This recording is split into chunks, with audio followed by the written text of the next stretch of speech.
인간관계 복종의 3의 4번입니다. 생명의 성령의 법이 성취되는 과정. 인생의 만남은 서로가 십자가입니다. 내가 섬기는 가정은 선악과를 먹고 성장합니까? 생명나무의 실과를 먹고 성장합니까? 그 결과는 악이 쌓이느냐 선이 쌓이느냐의 결말이 주어집니다. 바울은 에베소서 5장 32절에서 이 비밀이 크도다.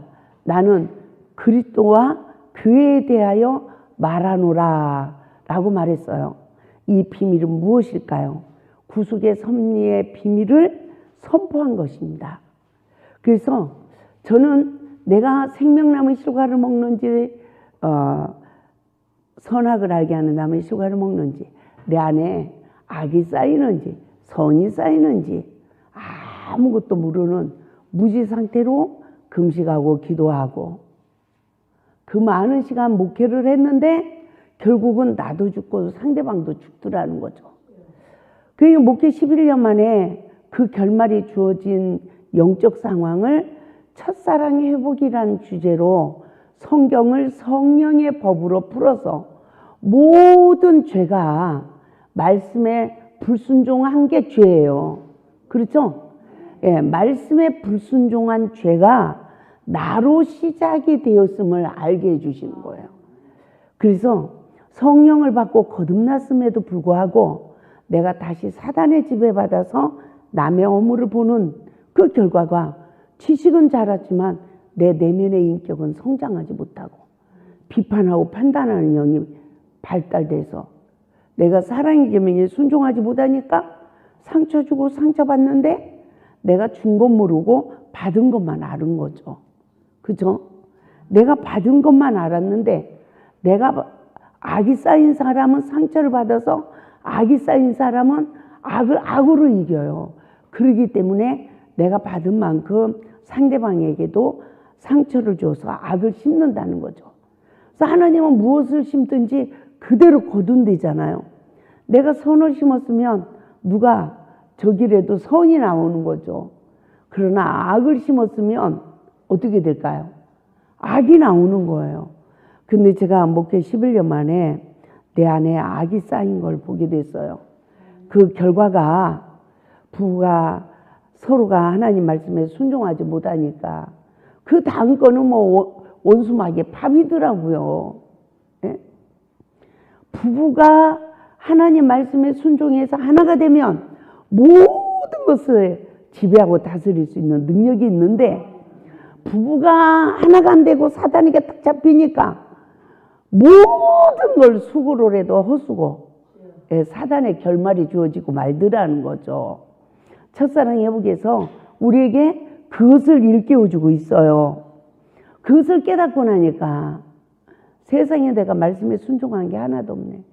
남편에게도 빌어야 되고 성도에도 빌어야 되고 자식한테도 빌어야 되고 형제한테도 빌어야 되고 내가 만난 모든 사람에게 선을 쌓은 게 아니라 악을 쌓아놓은 원망들 많은 관계가 된 내 모습을 보게 됐습니다. 에베소서 5장 33절 그러나 너도 각각 자기 아내 사랑하기를 자신같이 하고 아내도 자기 남편을 존경하라 하심과 같이 서로가 이 십자가를 말씀에 순종함으로 감당하여 예수 안에서 하나가 되는 축복은 복이 시작되는 가정이 된대요.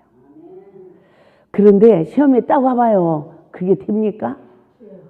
다다다닥 이렇게 돼버리죠. 무슨 존경이 됩니까? 무시가 되지. 그렇죠? 그래서 십자가를 지는 인생은 고귀해야 돼요.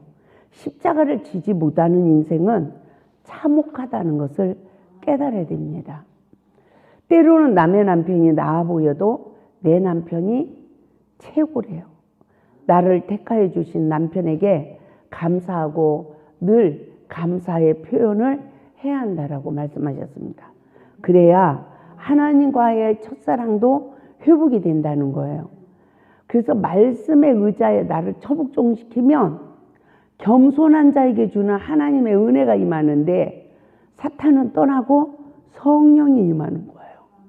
나를 낮추면 내가 잘못했습니다 하고 나를 낮추면 성령이 임해서 내가 잘못했습니다 하니까 상대방을 포로하고 있던 사단도 물리쳐지는 거예요. 왜? 남편이 화를 냈어. 그런데 당신 뭐 어쩌고저쩌요? 여자들이 그러고 덤비잖아. 그러면 남자가 2,000마리 군대마귀한테 잡혔다가 갑자기 5,000마리 또 덤비니까 10,000마리. 그러니까 남자가 이성을 잃어버리는 거야. 그래서 여자들을 때리는 거 아닙니까? 그죠? 그러니까 따라잡다 건들지만 않아도 나에게 해가 안 온다. 나는 정말로 너무너무 재미있어서 갑자기 또 생각이 나네. 남자가 뭐라고 하면 그냥 더 기가 세게 한바탕 해버리면 남자가 기가 꺾어진대요. 근데 그것도 사람 나름이지. 사람 나름이지. 이 첫사랑 회복의 말씀 듣고 엄청나게 회개를 하면서 그 사람은 산소호흡기를 끼고 자는 게 아니라 이 뇌로 산소가 안 들어가서 산소가 들어가는 기계를 이렇게 쓰고 잠을 자야 된대요. 뇌로 산소가 전달이 안 돼서. 아무튼 그냥 종합병원이야. 근데 그분이 이 첫사랑 회복 말씀을 듣고 엄청난 회개를 했습니다. 그리고 간증을 하는데 뭐라고 하냐면 남편이 매일 술을 먹고 오면 마누라를 때리고 살림을 부수고 막 이랬대요. 그러니까 옆집 할머니가 가르쳐 주더래. 꼬셔가지고 술을 더 먹여라. 그래가지고 아주 죽을 만큼 그냥 두드러 패버려라. 그 여자는 진짜 그렇게 했대. 뾰족한 구두를 신고 이불을 하나 얇은 걸 덮어놓고 밟아버렸대. 죽어라 죽어라. 아유 참. 그랬더니요 못하더래. 예, 못하더래. 못 때리더래. 술 먹어도 그냥 있지. 그런데 옛날에는 술 먹었다면 이제 도망가야 되잖아. 안 맞아야 되니까. 그런데 이 여자가 뭐라고 하냐면요. 큰 개미 있잖아요. 큰 개미. 좀 새카만 가지고 이렇게 좀 큰 거. 왕개미. 개미죠. 다리 하나 자르고. 이게 남편이다 생각하고, 야, 이 자식아. 다리 하나 자르고. 옆에 팔 자르고. 팔다리를 먼저 다 자른대. 그리고 마지막은 목을 잘랐대. 그니 그런 한을 품고 있으니, 응? 몸이 건강해졌겠어요. 모든 병마를 다 불러들인 거지. 근데 이 말씀을 듣고 내가 남편한테 복종으로 죽게 하듯 하지 못했어. 죄가 나로 시작됐어. 이걸 깨닫고요. 남편한테 빌고요. 딸한테 빌고요. 남편 딸이 알코올 중독자였는데 다 술 끊고요. 남편이 목사 되고요. 딸이 술 끊고 시집가 뛰니까요. 기적이 일어나요. 그래서 제가 이 골짜기에서 하나님 영광을 위해서 엎드렸어. 먼저 빌고 엎드리고. 그런데 풍랑이 자질 않았어요. 근데 내가 잘못했다는 걸 깨닫고 말씀의 의자에 엎드리니까 기적이 일어난 거예요. 인생의 풍랑이 잔잔케 되는 은혜가 임한 것입니다. 할렐루야. 그래서 우리가 성령을 받았다고 하면서 기도를 많이 한다고 하면서 남편에게 복종하지 않고 아내를 사랑하지 않고 그러한 모든 시간은 말씀에 순복하지 않고 말씀의 의자에 죽게 하듯 하지 않으니까 결국은 그리스도인의 가정을 이루지 못하는 거죠. 하나님이 이 부분을 책망하셨어요. 그래서 아내들이여 남편들아 라고 하신 말씀은 에베소서 5장 26절 27절 말씀 봅니다. 이는 곧 물로 씻어 말씀으로 깨끗하게 하사 거룩하게 하시고 자기 앞에 영광스러운 교회로 세우사 티나 주름 잡힌 것이나 이런 것들이 없이 거룩하고 흠이 없게 하려 하심이라. 여기서 물로 씻어 말씀으로 깨끗하게 하사 생명의 성령의 법인 줄 믿습니다. 그래서 생명의 성령의 법은 죄와 사망의 법에서 우리를 해방시킨다고 로마서 8장 2절에서 말씀하셨죠. 그래서 말씀으로 속사람이 치유받고 깨끗하게 신부대장이 되어지면 거룩해지는데, 죄를 다 이겨서 거룩한 게 아니라 정죄하는 영에 포로되지 않고 성령의 지배받으니까 거룩해진 거예요. 그래서 27절에서 뭐라 합니까? 자기 앞에 영광스러운 교회로 세우사. 여기서 자기 앞은 누구죠? 성부, 성자, 성령 하나님. 하나님 앞에 우리가 영광스러운 교회로 세워져야 된대요. 그래서 티나 주름 잡힌 것이나 이런 것들이 없이 거룩하고 흠이 없게 하려 하십니다. 할렐루야. 생명의 성령의 법이 성취되는 구속의 원리를 우리가 다시 깨달아 봅시다. 물로 씻어 말씀으로 깨끗하게 하사라는 것은 물과 성령으로 거듭나는 것을 말해요. 그러므로 아내들여 남편들아 라고 인간관계 복종의 삶을 어떻게 살아야 구수 십자가의 대속의 은혜로 우리 속사람이 거듭나서 하나님의 말씀에 순종할 수 있는지를 우리는 정확하게 알아야 되는 것입니다. 원죄의 근원으로 인한 내면의 상처의 쓴뿌리는 인격의 결말이 주어져요. 인간관계 속에 시험만 오면 내면의 상처의 소리가 나옵니다. 그러므로 마음에 쌓인 것이 나오면 악한 생각이 나온대요. 그래서 온갖 죄가 마음에 쌓인 것이 내 생각을 지배해서 나오는 것으로 모든 죄가 시작이 되어지고 피차 영혼의 독을 마신다는 거예요. 서로 감정이 없어. 나올 게 있어요, 없어요? 없어요. 근데 누군가 나의 어떤 약점 단점을 딱 건들면 그동안 쌓여 있던 거 다른 사람에게도 쌓여가지고 만들어진 인격이 탁 나오는 거예요. 근데 시험이 보기래. 그것이 탁 나온 거를 나를 봐야 보는 은혜를 입으며 회개하고 사람 앞에 엎드리고 하나님 앞에 엎드리며 이만한 게 내 가슴에 있다가 나왔잖아요. 그게 십자가에서 멸해진 거야. 그러니까 악이 점점 제하여지는 은혜를 입는 거죠.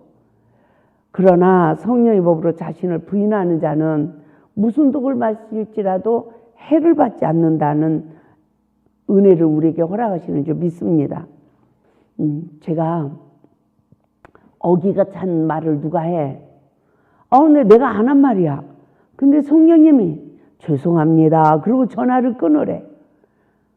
그러니까 성령님이 간섭하니까 나는 하지도 않은 거를 상대방이 누명을 씌우는 말을 하는데 제가 죄송합니다. 이러고 전화를 끊었는데 하나님 때문에 내가 그런 사람이 돼버렸잖아요. 하나님, 어떡해요? 이러니까 회개를 시키는 거야. 그분이 자기 사모가 그랬대. 저를 목사 잡아먹는 킬러라고 그랬대. 갖고 자기 남편이 여기서 기도하다 가버린 거야. 그리고 목사님 왜 기도하시다 가셨어요? 그랬더니 우리 사모가 그러는데 목사 잡아먹는 킬러라며요. 어머, 그러니까요.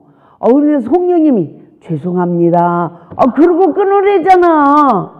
그러니까 내가 꼭 그런 사람이 돼버렸잖아요. 그래가지고 억울해요 이러는데 성령님이 하나님이 시작하기 전에 남자에게 곁눈질한 것도 악을 심었어요, 안 심었어요? 그거 마시는 잔이래. 봉의 잔이래. 그러니까 할 말이 있다 없다? 없는 거죠. 그런데 한 3, 4년이 지났는데 제가 예배를 인도하고 났는데 그 목사님이 늦게 오셨어. 그럼 내가 여기를 내려가니까 이 앞에 나와가지고 사람들 많은 데서 무릎을 딱 꿇으면서 제가 몇 년 전에 원장님한테 정말 알지도 못하고 말을 실수했습니다. 용서해 주십시오. 이러시더라니까. 그러니까 하나님이 나를 온전케 만드느냐고. 할렐루야. 그러면서 점점 억울한 말을 해도 죄송합니다. 이러고 내가 선악간에 따지지 않아. 그러면 누가 해줘요? 하나님이 해결해 주는 거야. 그러니까 어떻게 좋은 관계가 되어지고 그 사람이 어떻게 해요? 나중엔 다 무릎을 꿇더라고요. 상대방이 잘못한 걸 담당해줘야 그 사람이 내 앞에 무릎을 꿇는 거야. 아멘. 시간이 지나면 내가 안 한 거 다 알아. 맞죠? 그래서 우리가 거룩하게 돼야 된다는 거. 율법으로 내 죄를 먼저 찾아주시는 생명의 성령의 법은 과거에 심은 봉회장까지도 마시게 하시면서 우리로 하여금 죄와 저주에서 해방을 시킨다는 것을 깨달을 수 있길 바랍니다. 그래서 온전한 삶은 누가 온전하느냐? 거룩한 삶은 누가 사느냐? 정죄하는 영에서 해방된 자. 정죄하지 않는 자만 온전한 삶을 살 수 있다는 거예요. 그래서 거룩한 자는 정죄함이 없는 예수 안의 삶이 거룩한 삶이에요. 그래서 예수 안에는 로마서 8장 1절에서 뭐라고 그랬죠? 결코 정죄함이 없나니. 할렐루야. 할렐루야.